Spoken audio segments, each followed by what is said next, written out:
Hey guys, welcome back to another video. Today we're going to start a 50-part series that I plan on doing on this channel, and yes, I did say 50 because it's actually based around a documentary called The 50 Best Horror Movies That You've Never Seen. You can find this documentary on Amazon Prime. There's also clips of it on YouTube as well. I watched it a little while back, probably back in like October of 2019. And I fell in love and was like, I have to watch these movies. Of all 50, I'm pretty sure I'd only seen like 3 of them, and I'm a pretty big horror movie fan. So there was a couple on there that I'd never even heard of. There were some that I had heard of and I just hadn't gotten time to watch. So I made it a mission of mine to try to watch all 50 movies. And before I started this channel and my What a Horror Instagram, I actually watched them and would post about them on my Instagram story on my BlondeBooty21 account. And people actually really liked my feedback. I would kind of do like mini reviews. And I decided to try to kind of incorporate that into this channel and do a 50-part series where I kind of discuss each movie, what I liked, what I didn't like, and if I felt like it deserved to be on the 50 best horror movies you've never seen list. And before we get started, there are going to be spoiler alerts. A majority of the movies on this list are from the 80s and 90s. There are some early 2000s. So I don't know if you've seen any of these, but if you want to go watch them with a clean slate, I would suggest not watching this video. So let's get started with movie number 50, Basket Case. Basket Case came out in 1982 and was written and directed by Frank Henenlotter. A quick synopsis about the movie: it's about conjoined twin brothers who get separated against their will and then seek revenge on the doctors who separated them. The brothers were not regular conjoined twins. One of them was actually a mutant, deformed, not fully developed human. The dad, resentful for the mother dying in childbirth, hated the fact that his son was born with this deformed freak of a human on his side and decided against Dwayne, the main character's will, that he was going to separate the brothers and try to dispose of the mutant freak. The mutant brother Belial does not forget the wrongdoings done onto them and convinces Dwayne to take them around so Belial can exact revenge on the doctors that separated them. This movie is from the 80s, so the effects are going to be all practical, which is my favorite. This movie started out very low budget, around $16,000. Every time they would kind of shoot a really good scene, they would take it to investors to try to get more, and from what I read, the totaling amount for the movie was around $32,000 once they were finished filming. But it's still a very low budget movie, and this was actually one of Frank's first movies he ever wrote and directed. Some fun facts that I've learned is that Frank actually started with the title of the movie. He thought Basket Case would make a really good title for a horror movie and kind of built the story around that. Frank Henenlotter actually started watching scary movies as a young kid and loved the cheesy ones, especially the horror movies that mixed comedy in. And this movie definitely has some comedic scenes to it. Some things I really loved about this movie was the practical effects. As you guys know, I love special effects and I love practical real life effects. For Belial, the mutant Siamese twin, they actually used Kevin Van Henterick, who played Dwayne, the other brother. They casted his face to make it as the face of the mutant. The other parts of him were made from just kind of like latex gloves that the actors would be able to slip on to use to make Belial's hands move. Some of the scenes, Belial is just a puppet.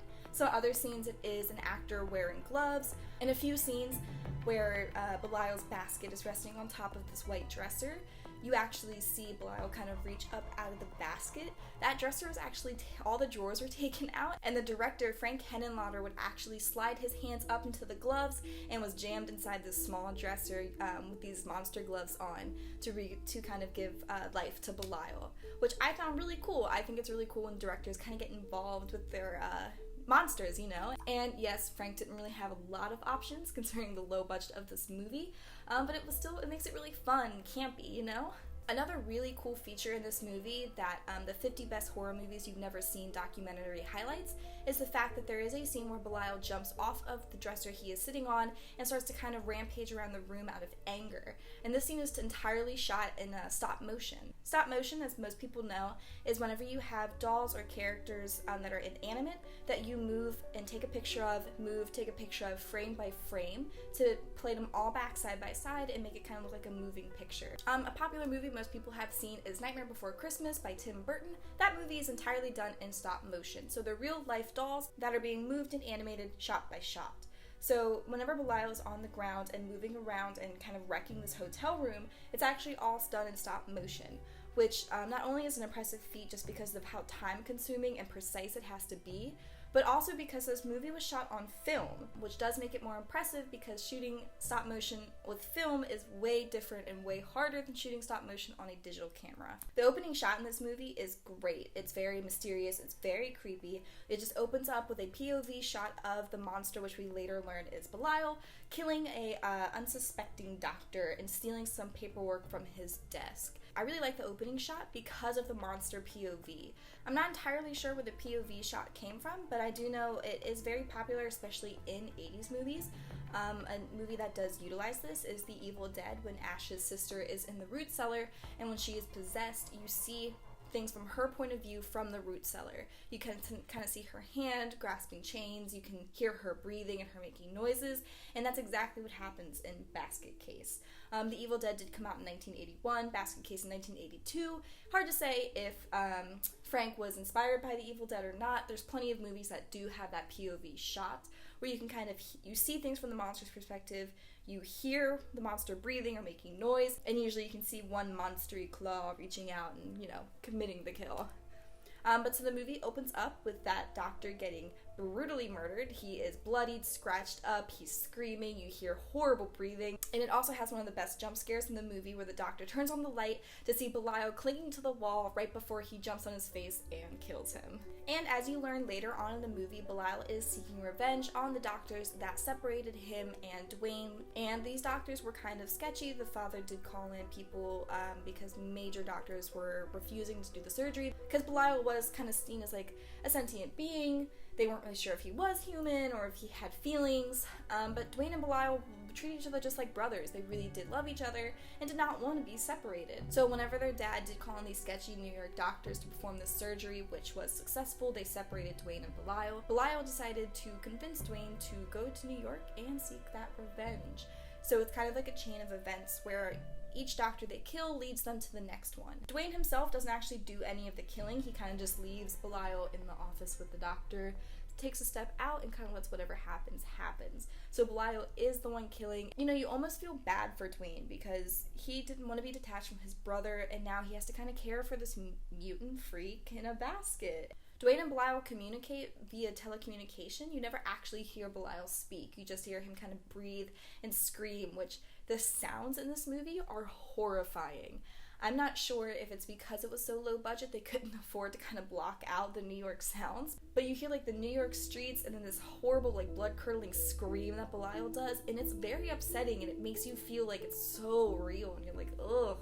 To hear that scream and like coming from a hotel room, I would genuinely I'd leave that night. Check out, I'm gone. I'm not staying in a hotel that has someone screaming like that. And Belial does breathe really heavily. It's kind of like a raspy, almost like Michael Myers breathing, mixed with a creature. It's super, super scary. And whenever Belial's committing a kill, or you kind of see the POV, you hear that breathing. But you never hear Belial speak. You do see Dwayne communicate with him. It is kind of a one-sided conversation because you only ever hear Dwayne speak out loud in response to what Belial's saying to him. This movie is classified as a comedy horror movie, which you do kind of see. The acting is very cheesy, I will warn you now. Some of the acting is a little bit rough to get through, but it makes it funny, eases the tension, and honestly, come on, some of the best 80s horror movies has some of the worst acting. Some of the characters, like the woman who plays the receptionist that Dwayne ends up going out on a date with, she actually had never acted before and hasn't acted since. So this movie really did cut it to the bare bones. A lot of the actors only did 1 or 2 more movies or never really acted again. So it wasn't like he was recruiting people who were trying to pursue acting as a career. You kind of get a sense of that. It's the way that some people deliver their lines. They don't really make sense. The fluctuation doesn't seem right. You almost feel like they're not really looking in the right direction. So it does help ease the tension in that sense, which I don't mind that kind of acting. It makes the movie more fun to watch for me. The movie does have a good amount of jump scares, nothing too crazy, but there are a couple of instances where you're like, oh, I wasn't expecting that, or Belial kind of comes out of nowhere. It does have some good scary moments and lots of good gore. And I think one of the creepiest things about this movie is the fact that Dwayne and Belial kind of share feelings and emotions, and you really start to get a sense of this when Dwayne starts to kind of kindle a relationship with the secretary named Sharon. Whenever Dwayne's kind of making out with her, Belial goes ballistic. He starts to destroy the hotel room, and that's whenever we get those really awesome stop motion shots. So you kind of realize, oh, they have like an emotional connection as well. This goes far past the telepathy, and it goes far past the fact that they didn't want to be separated. They actually share emotions and experiences. So what Dwayne experiences, Belial does as well. And this kind of comes back in a really creepy, kind of upsetting way when Belial, angry and jealous of Sharon trying to take Dwayne away from him, actually hunts Sharon down and kills her while having sex with her. And yeah, that blobbish monster with no lower half has sex with a woman. And it's very disturbing and upsetting. And there's actually a rumor that some of the crew members walked out during one of the murder scenes, and from what I researched, I couldn't figure out what scene it was, but I'm pretty sure it was this one. Sharon is completely naked in the bed, and you see Belial's deformed hand reaching up, kind of touching her breast, and he starts to make his gross yelling, moaning noises, and she looks down and screams. You don't see what he does, but later on you see a shot of him on top of her, over top of her groin. It's completely covered in blood, and his mouth is covered in blood, insinuating the fact that he might have been down there with those sharp teeth, if you catch what I'm saying. So that scene, really, I can understand as a woman, especially how gross and disturbing that scene must have been. In the documentary, one of the girls actually talks about watching this movie when she was 14 and being totally disgusted by this scene, which, yeah, I get. But throughout the movie, you actually start to feel bad for Dwayne and Belial. You realize that they actually didn't want to be separated at all and do have a love for each other. But Dwayne, being separated from his twin brother, realizes how good his life could be if he didn't have to take care of him. So Dwayne's kind of fighting this urge of like, I want to have a relationship and be my own person and be independent, while Belial really just can't be independent with his state, you know? So you do sort of start to sympathize with Dwayne, and you actually kind of feel bad for Belial because he really needs Dwayne to live and to prosper, and he can't go out and do anything on his own because he can't even speak, which I think is a really fun concept. I don't mind feeling bad for the bad guys. And the way the movie is kind of set up, you kind of feel like Dwayne and Belial weren't really given a chance. After the separation, whenever Dwayne rescues Belial from the trash bag his father put him in, they actually start living with their aunt, who is the only person who actually treats them each as humans. And when she passes away, that's when they decide to exact their revenge on the people who wronged them. So you do realize that they wanted to just have a normal childhood, and the only person who was able to give that to them passed away. So you do start to feel bad in the sense that they have no home anymore, no one who's going to see them as two humans. And you're almost kind of rooting for them to kill the doctors, because honestly the doctors all just seem like assholes. The movie is kind of clunky in some of the ways that it does tell the story. You get the entire backstory on Dwayne and Belial about halfway through. It's like a 10-15 minute sequence. It feels kind of takes you out of the like current day moment. I don't mind it necessarily. I just feel like it could have been set up a little bit better. But you get to meet a lot of really fun characters. You get a lot of really cool comedic relief moments. And there are times where you're not sure where the story is going, whether or not Belial's going to get caught. Are they going to kill him off? Is Dwayne going to actually kill Belial and leave him? Or is Dwayne going to realize that he's never going to get a real relationship? And they do successfully kill all the doctors they were sent out to. But the movie does have kind of a sadder ending that was a little bit unexpected, if you ask me. When Dwayne finds out that Belial went after Sharon to kill her and was successful, Dwayne kind of loses it, screaming at Belial, hitting him against the wall, just really letting out all that frustration that you know he has to feel for taking care of his mutant brother. Dwayne takes them back to their hotel room where he's screaming and yelling at Belial. Everyone in the hotel is kind of wondering, like, who is he talking to? This entire time they assume that he was alone. And when the hotel manager opens up the room and finds Dwayne fighting with his mutant brother Belial, it's really the biggest moment where you're not sure if the people watching are going to interfere and try to kill Belial. Is Dwayne going to end up killing Belial out of just pure frustration and anger? And the movie takes a totally different turn. Belial ends up causing Dwayne to fall out the window, hanging from the sign of the hotel and strangling his human brother. Belial is screaming, Dwayne is freaked out, everyone's panicking because, you know, there's a mutant strangling a person, dangling him from a hotel sign. And the movie does end with them falling, hitting the ground, and you're presuming they are dead. One of my favorite moments from the ending scene where they're pulling back from the parking lot is the fact that Dwayne and Belial are laying on the ground back in the position that they were in when they were conjoined, which I think was a very nice touch because they finally get to be together. This movie does have 2 sequels to it. There's Basket Case 2 and 3. You can get them as a trilogy from what I've found. I have not watched either one of the other 2 movies, and I do kind of intend to, and maybe I'll make a video about them if you guys are interested.